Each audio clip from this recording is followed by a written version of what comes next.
apóstolo Paulo escreveu para a igreja que estava em Corinto, é uma cidade grega, né? E ali em Corinto, Paulo morou 1 ano e meio, fez muitos relacionamentos, estabeleceu uma igreja ali, deixou muitos discípulos.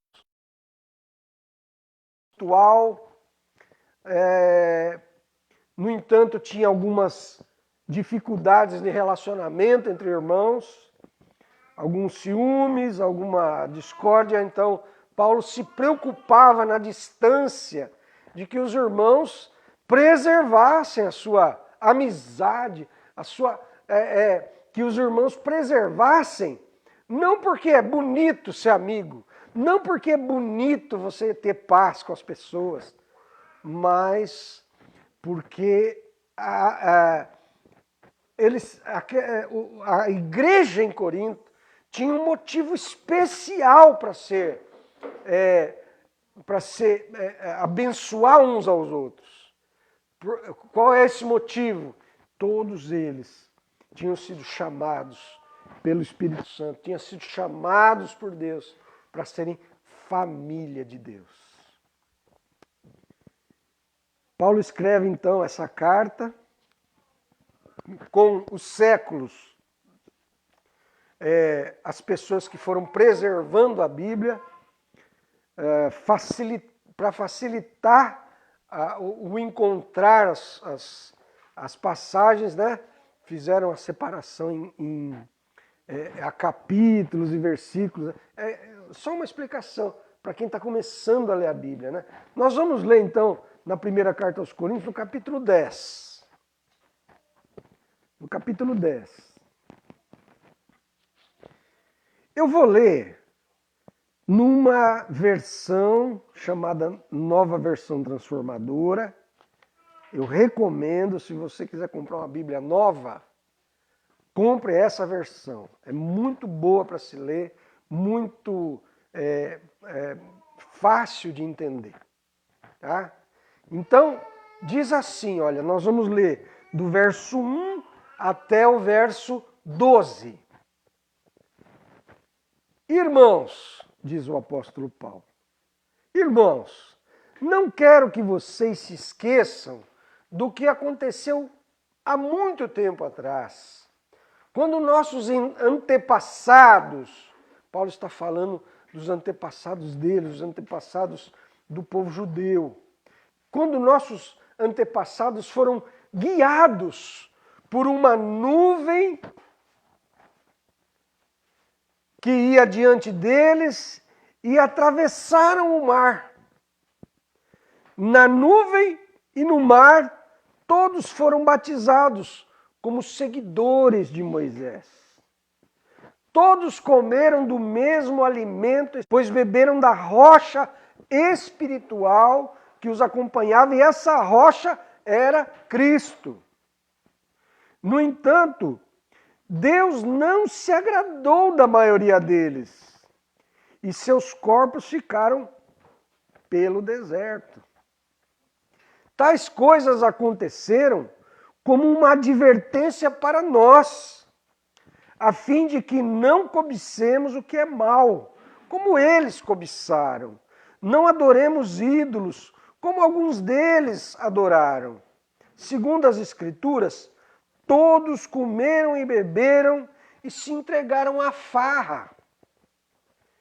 E não devemos praticar a imoralidade sexual como alguns deles praticaram. E morreram 23.000 pessoas num só dia. Também não devemos pôr Cristo à prova, como alguns deles puseram, e foram mortos por serpentes. E não se queixem, como alguns deles se queixaram, e foram destruídos pelo anjo da morte. Essas coisas aconteceram a eles e nos servem como exemplo.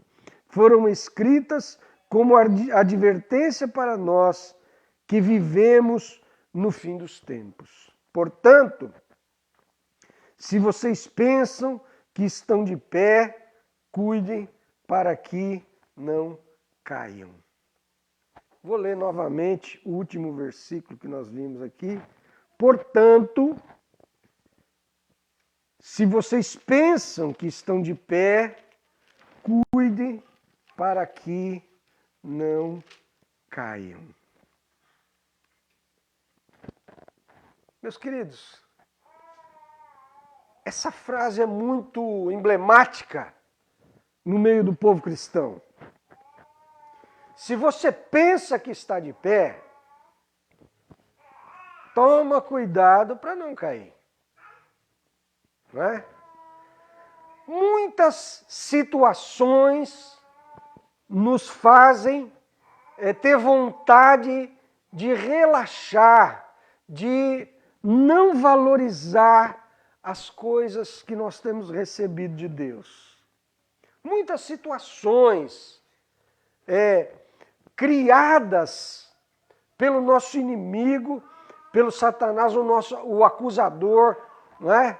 Que diz a Bíblia, está nos acusando de dia e de noite, fica ali no nosso ouvido, muitas situações. Então, se você está firme e acha isso, preste atenção. Você pode cair, não baixe a sua guarda. Não pense que por causa da misericórdia de Deus, você vai ficar aí preservado se ficar numa situação de baixar a guarda na sua luta, de contando com a misericórdia e o perdão de Deus, você acabar relaxando a sua luta contra o pecado. No deserto, o apóstolo Paulo fala, na história do povo de Israel, eles foram tremendamente abençoados. Num paralelo que o apóstolo Paulo faz, eles foram batizados como nós somos batizados. Tinha uma nuvem que os acompanhava, né? E eles passaram por dentro do mar. Paulo disse, estavam sendo batizados. Batizados em Moisés, seguidores de Moisés. Não é? E Moisés foi um profeta que não teve igual. Eles estavam seguros, sendo discípulos, seguidores de Moisés. Então, puxa, nós estamos sendo tremendamente abençoados. Não é? Estamos debaixo da nuvem de Deus. E eles ficavam pensando ali, tá tudo bem, quem vai ser contra nós? Não é? São paralelos que o apóstolo Paulo fala. O apóstolo Paulo nos ensinou, se Deus é por nós, quem será contra nós?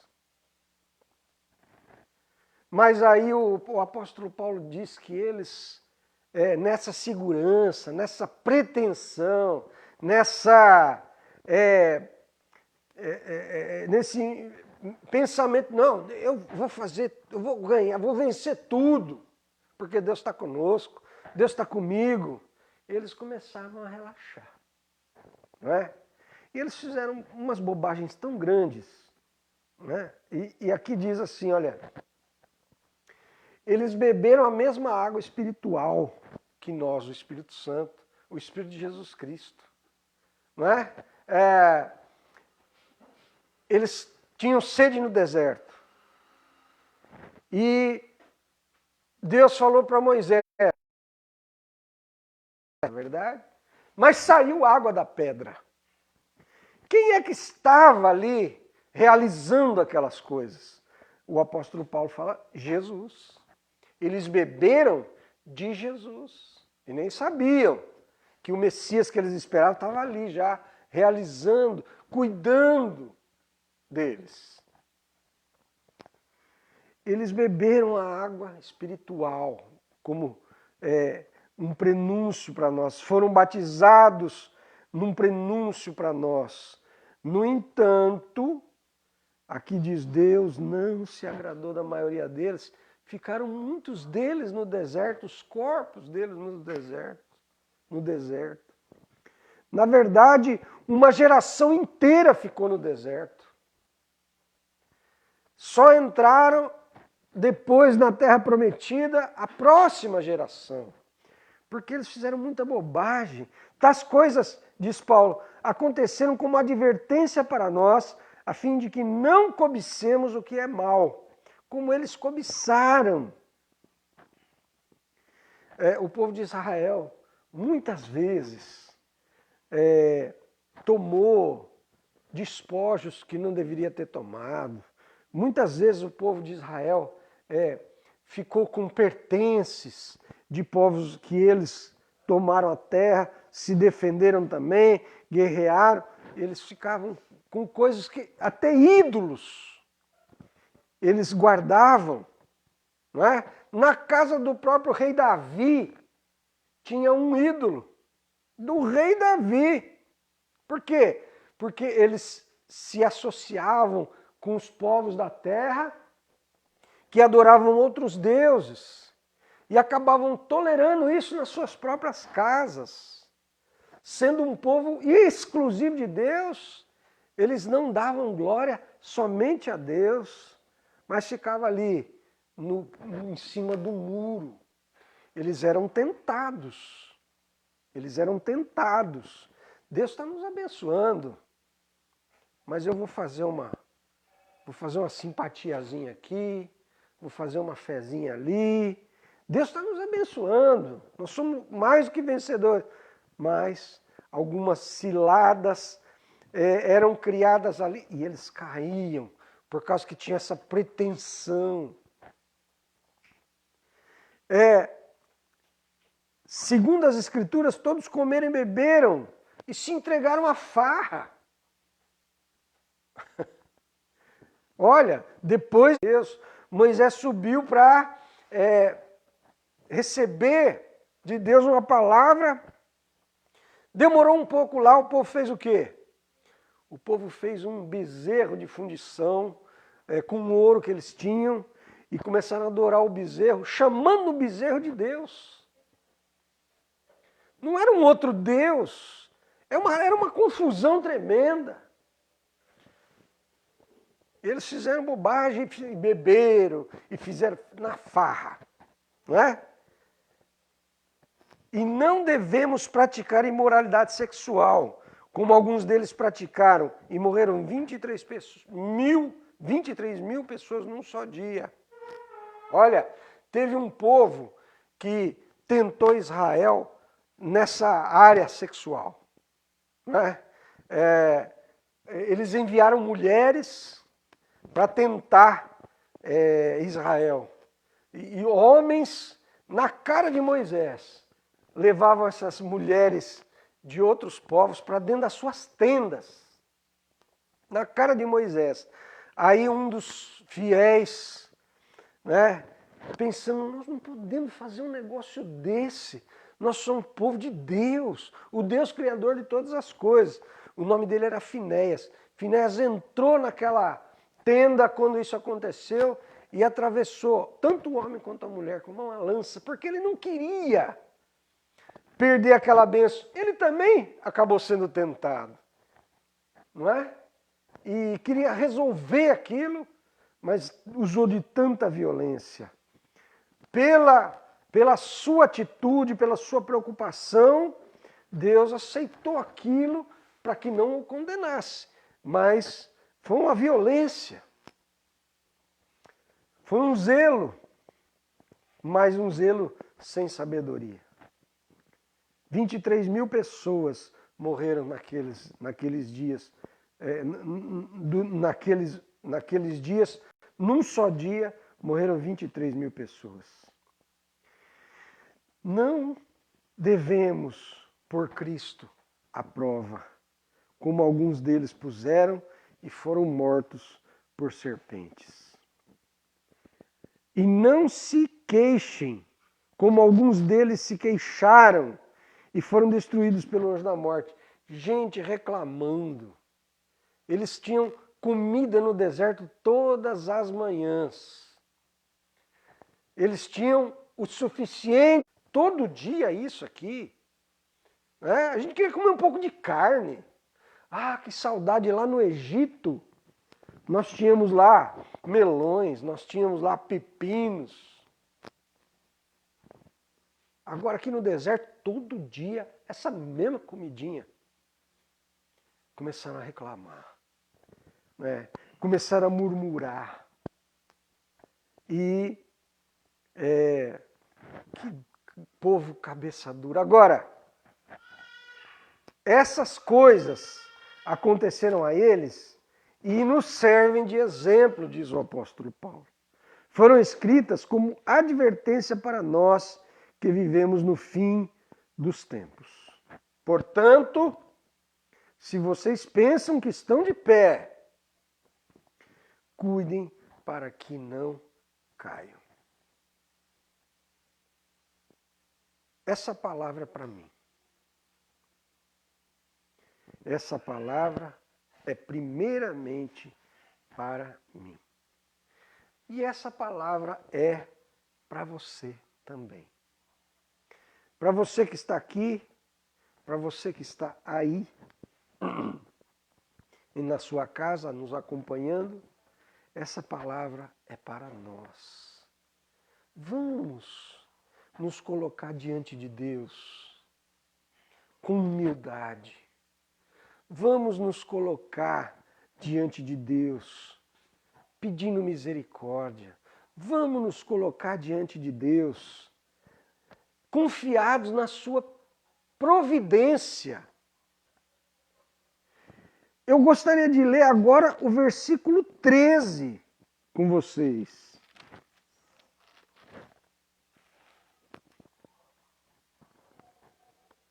Não vos sobreveio tentação que não fosse humana, mas Deus é fiel e não permitirá que sejais tentados além das vossas forças.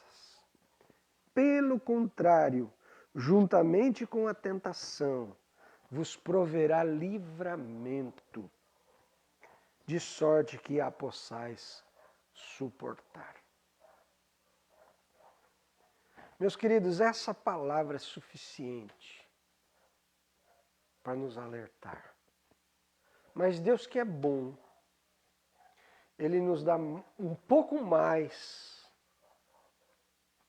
Essa palavra não deveria ser necessário mais nada para aquele povo de Israel, com aquela nuvem acompanhando eles, com água saindo da pedra, com maná caindo do céu, com o mar se abrindo,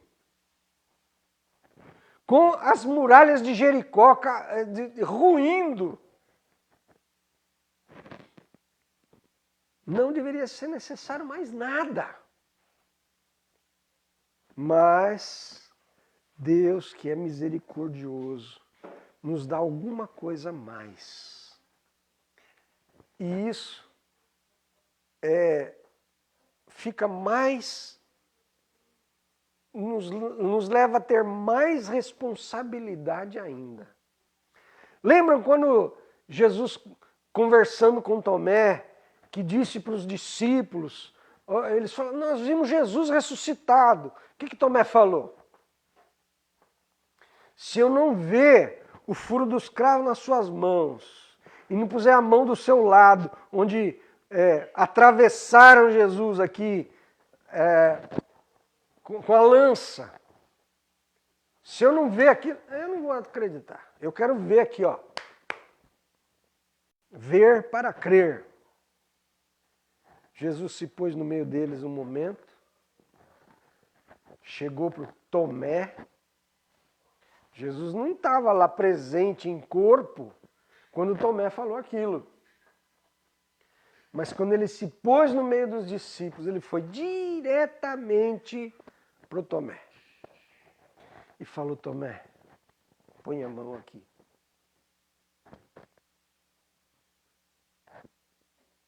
Põe a mão aqui, Tomé. Tomé, veja aqui o lado, ó, a cicatriz. Veja a marca dos cravos nas mãos. Bem-aventurado, feliz é quem não viu e creu. Então nós não precisaríamos mais nada além da palavra, além de tantas bênçãos que nós recebemos de Deus, ter sido feitos seus filhos, receber Espírito Santo da promessa, ser sustentados, encorajados, tratados com misericórdia, amor. Nos assentamos nas regiões celestiais com Cristo. Não precisaríamos de mais nada para manter fidelidade com Deus. E presta atenção. Está firme o sinal aí? Presta bem atenção. Essa palavra é primeiramente para mim. Hoje à tarde, eu estava orando e meditando. E tive duas visões. Eu não contei para a Cláudia, porque às vezes a Cláudia me ajuda muito, ela me ajuda sempre, mas eu não quis colocar um peso nela, de repente ela dizer para mim, não, né? Tem gente acompanhando, vai ficar na internet, não, mas eu preciso falar. Eu tive duas visões. Na primeira, eu vi um demônio deitado no chão, batendo na perna de alguém. Eu não vi quem era. Batia na perna assim, batia na perna e a pessoa lutando para ficar de pé. Eu estava orando com os olhos fechados, então eu abri o olho. E fiquei pensando naquilo. Aí eu fechei o olho de novo para continuar orando e eu vi uma mulher com um machado na mão, cortando uma árvore. E eu só vi o tronco da árvore, eu não vi a copa. Eu não sei que árvore que era. Não sei se era uma frutífera, não sei que árvore que era. Que frutos dava, não sei. Mas aquela mulher ficou com aquele machado golpeando aquele tronco. E aí eu abri o olho de novo. Eu falei, Deus, tem misericórdia.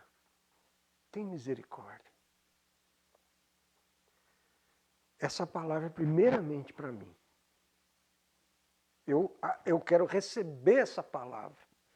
Embora eu não tenha visto quem é que estava acima da... Eu vi a perna. Eu não sei quem era. Eu vi o tronco. Mas para mim basta exortar todo mundo. Pode ser que alguma pessoa esteja prestes a cair.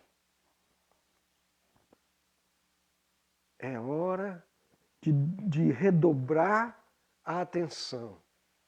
É hora de pensar no que nós já recebemos de Deus. É hora de pensar que se uma árvore cai, ela arrasta muitas árvores pequenas junto. Uma árvore cai, ela não cai sozinha. Ela arrasta uma porção de coisa junto. Ela faz um grande estrago no lugar. Todos nós, precisamos prestar atenção. Muitas vezes nós ficamos acomodados. Eu erro, peço perdão. Deus o perdoa. É verdade. É a pura verdade que Deus perdoa quando nós confessamos o nosso pecado. A confissão tem que envolver arrependimento. E aqui no 13 diz, não vos sobreveio tentação que não fosse humana. Tentação é humana. Tiago dá uma aula sobre tentação. Inclusive ele faz uma diferenciação entre o que é tentação e o que é provação. Provação é permissão de Deus quando acontece alguma coisa fora do corpo, fora da mente. Para nos ajudar a crescer. Isso é provação. Mas tentação é dentro da mente, é no corpo, é no templo do Espírito Santo. E é o diabo, os seus anjos, que estão nos tentando a desviar da vontade de Deus. Só que ela começa no ser humano. É a própria cobiça do ser humano. É a própria fraqueza do ser humano. Cada um de nós, numa área diferente, tem fraqueza. Tiago dá uma aula, leia a carta de Tiago. Ele dá uma aula sobre isso aí.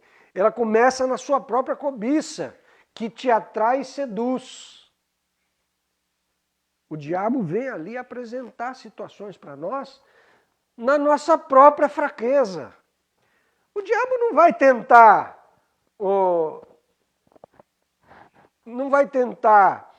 matar um cordeirinho mostrando para ele um pedaço de carne. Não é? Ele não vai atacar, ele não vai querer caçar e matar e destruir um touro, um animal, um herbívoro com um pedaço de carne. E nem um leão com um alface. Ele vai nos tentar segundo a nossa própria fraqueza e cobiça. Então, onde mais você tem dificuldades, é onde mais você tem que lutar. Porque o diabo quer, além de nos destruir, nos expor para a vergonha total. Para destruir o máximo que ele pode. Quanto nós temos a perder quando nós caímos. Nós desanimamos e nós afetamos muitas pessoas que nos querem bem, que nos amam e que dependem às vezes de nós. E ele diz, não vos sobreveio tentação que não fosse humana, mas Deus é fiel e não permitirá que sejais tentados além das vossas forças. Aquela tentação foi demais para mim. Epa! Você acha que Deus seria tão injusto a deixar você entrar numa batalha sem te dar condições de vencer?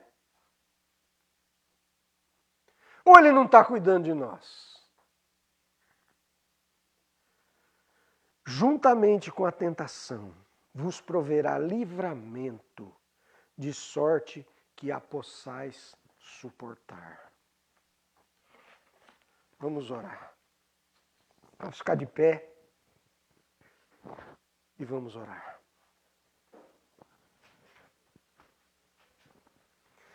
Senhor, te agradecemos por todas as bênçãos que o Senhor fez em nossa vida, toda a obra que o Senhor concretizou em nossa vida.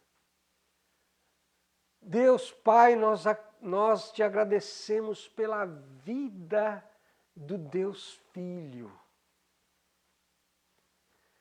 pela sua morte, porque Ele levou na cruz as nossas maldições, porque Ele pagou com sangue precioso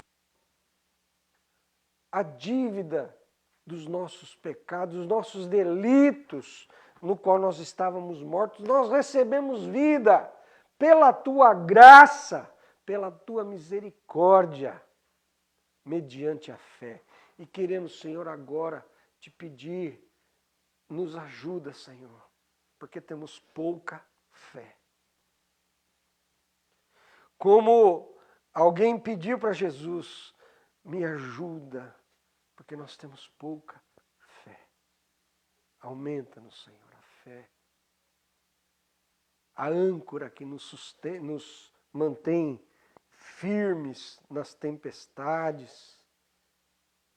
Senhor, obrigado, porque o Senhor não nos deixa entrar em tentação sem o livramento necessário. E nós precisamos aprender a orar, essa oração que Jesus nos ensinou. Não nos deixe cair em tentação, mas livra-nos do mal. E o Senhor nos livra, porque dá todas as forças, nos dá toda a armadura de Deus para nós não cairmos. Senhor, no nome de Jesus, a todos nós que estamos aqui, a todos os que estão nas redes sociais, Senhor, nos acompanhando, eu te peço, Senhor, fortalece, fortalece, fortalece, Senhor. Não nos deixe cair em tentação, mas livra-nos do mal, pois teu é o reino, o poder e a glória para sempre. Amém, Jesus. Amém. Que o Senhor abençoe a tua casa, tua vida, e que te dê uma boa semana, com graça, com poder do Espírito Santo. Em nome de Jesus. Amém? Graças a Deus. Até.